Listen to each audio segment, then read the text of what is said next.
Қызылордада қоғамдық көлік қызметкерлері нәзік жандыларды келе жатқан мерекелермен құттықтады. Автобус жүргізушілері мен көмекшілері салтанатты киімдерін киіп, жолаушыларға раушан гүлін сыйлады.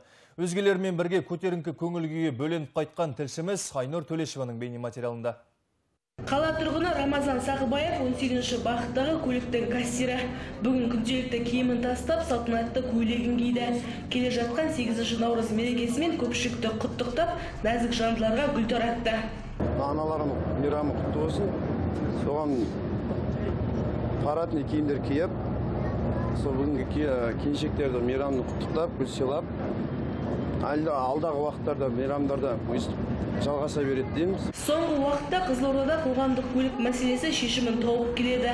Үлкен сыйымдылықтағы автобустар қатары көбейіп жатыр. Көлік иелері халыққа тиісті деңгейде қызмет көрсетуге тырысып жүр. Бұдан кейін жолаушылардың қоғамдық көлік қызметкерлері деген сенімі арта түсетіндігі белгілі.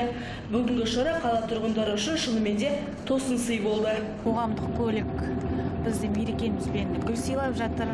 Үлкен көп рахмет. Аяқ астынан болғасын.